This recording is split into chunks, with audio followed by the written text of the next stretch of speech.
ఓం నమో నారాయణాయ. అందరికీ నమస్కారము. వెల్కమ్ టు యాత్రా వ్లాగ్స్ అండి. సింహాచలం చందనోత్సవం ప్రతి సంవత్సరం జరుగుతుంది. వరాహలక్ష్మీ నరసింహస్వామి వారి చందనోత్సవం, స్వామివారి నిజరూప దర్శనము ఈ సంవత్సరం ఏప్రిల్ 20 సోమవారం అంటే జరుగుతుందనమాట. హిందూ పంచాంగం ప్రకారం ప్రతి సంవత్సరం వైశాఖ శుద్ధ తదియ అంటే అక్షయ తృతీయ రోజు చేస్తారు. చందనోత్సవం రోజు మనకి వేకువజామున 1 గంట నుండి సుప్రభాత సేవ చేస్తారు. 3 గంటలకు ఆలయ వ్యవస్థాపక ధర్మకర్త తొలి దర్శనం ప్రారంభించి 3 గంటల 30 నిమిషాలకు ప్రభుత్వం నుంచి స్వామివారికి పట్టు వస్త్రాలు, అనంతరం తిరుమల తిరుపతి దేవస్థానం నుంచి పట్టు వస్త్రాలు సమర్పిస్తారు. 4 గంటల 15 నిమిషాల నుండి 4 గంటల 30 లోపు మొదటి స్లాట్ విఐపి దర్శనం ఉంటుంది. ఉదయం 4 గంటల నుండి అందరికీ దర్శనాలు ప్రారంభిస్తారనమాట. చందనోత్సవం యొక్క ప్రత్యేక విశేషాలు తెలుసుకుందాము. ఏడాది పొడవునా స్వామివారు సుమారు 400 నుండి 500 కేజీల చందనం లేపనంతో కప్పబడి ఉంటారు.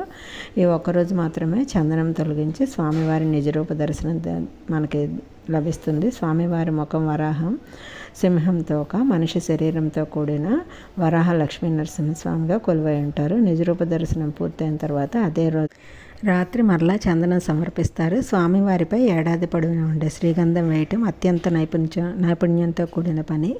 అనుభవజ్ఞులైన అర్చకులు మాత్రమే ఉపవాస దీక్షతో ఆ పని చేస్తారు. సుగంధ ద్రవ్యాలు కలిపిన శ్రీగంధాన్ని పట్టు వస్త్రంతో కలిపి అత్యంత చాకచక్యంగా స్వామివారి ఆకృతిని మలుస్తారు.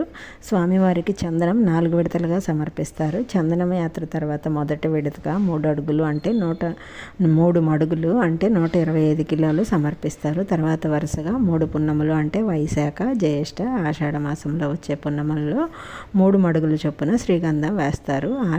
ఆషాఢ పౌర్ణమి నుండి 500 కిలోల చందనం పోతతో స్వామివారి నిండుగా మనకు దర్శనమిస్తారు.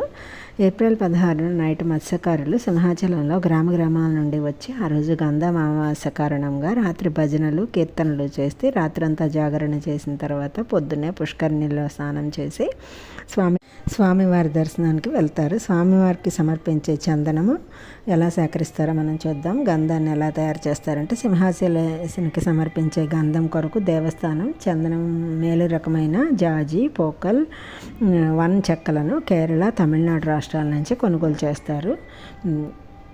పద్మనిధిగా పిలువబడే స్వామివారి భాండాగారంలో భద్రపరుస్తారు. చందనాసనం ముందు 32 కిలోల చెక్కలను ముక్కలుగా కోసి సిద్ధం చేస్తారు. చైత్ర బహుళ ఏకాదశి రోజు గంధం చెక్కల పూజ చేసి శాస్త్రోక్తంగా అరగదీస్తారు. తొలిగా గంధం తీసి గంధం స్వామివారికి సమర్పిస్తారనమాట. ఆ రోజు సింహాచలం అంతా కూడా చందనోత్సవం చూడటానికి అందరూ చాలా లక్షల మంది జనం వస్తారనమాట.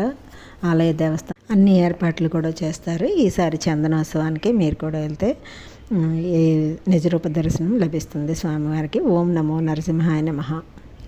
థ్యాంక్స్ ఫర్ వాచింగ్ అండి. వీడియో నచ్చితే లైక్ చేయండి.